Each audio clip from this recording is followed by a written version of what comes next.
नमस्कार, SPN9 news में आपका स्वागत है।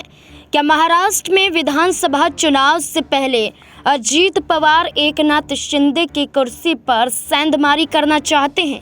क्या अजीत पवार अब एकनाथ शिंदे की कुर्सी को हड़पना चाहते हैं?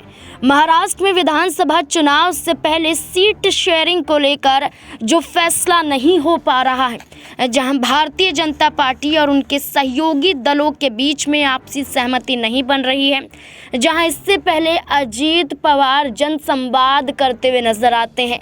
महाराष्ट्र में अजीत पवार के जरिए एक यात्रा की शुरुआत की गई है और इस यात्रा के दौरान वो बहनों को आश्वासन देते हैं कि उनकी लाडली बहना योजना सुचारू रूप से चलेगी, जैसा कि मध्य प्रदेश में चलती है। लेकिन आपको एक काम ज़रूर करना पड़ेगा। अगर आप अपनी योजना को सुचारू रूप से चलाना चाहते हैं तो आपको महायुति सरकार को वोट देना होगा। साफ तौर पर अजीत पवार ने चेता दिया है कि वोट दिया जाएगा तो योजना चलती रहेंगी, सरकार बनेगी तो योजना चलती रहेंगी। इसी बीच अजीत पवार को वो पुराना बयान एक बार फिर से सुर्खियों में आ रहा है, जो कहीं ना कहीं बीते कुछ दिनों पहले अजीत पवार ने एकनाथ शिंदे के मुख्यमंत्री पद को लेकर बयान दिया था। दरअसल आपको बता दें कि महाराष्ट्र के उप मुख्यमंत्री और शरद पवार के भतीजे अजीत पवार ने कहा था कि यदि भारतीय जनता पार्टी और शिवसेना ने उन्हें मुख्यमंत्री पद की पेशकश की होती तो वे पूरी राष्ट्रवादी कांग्रेस पार्टी को अपने साथ ले आते।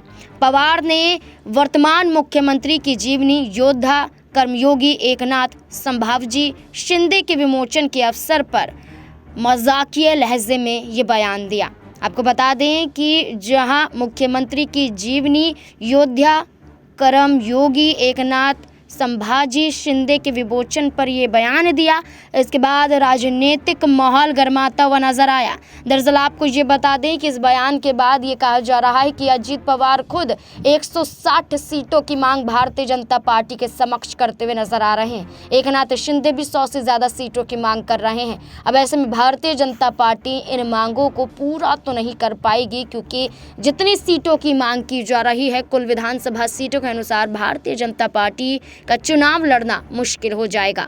ऐसे में अब एकनाथ शिंदे पर बड़ा दाव अजीत पवार का लगाना, मजाकिया अंदाज में बोलना, क्या अब ये दर्शाता है कि विधानसभा चुनाव में भारतीय जनता पार्टी के लिए अजीत पवार अब गले की फांस बन चुके हैं? अजीत पवार के साथ खिलवाड़ किया तो अजीत पवार बगावत भी कर सकते हैं। क्या इस बयान के आधार पर एकनाथ शिंदे कोई बड़ा कदम उठाते हुए नजर आएंगे या अजीत पवार उठाते हुए नजर आएंगे? इस पूरे मुद्दे को लेकर आपकी क्या राय, कमेंट सेक्शन में ज़रूर बताएं।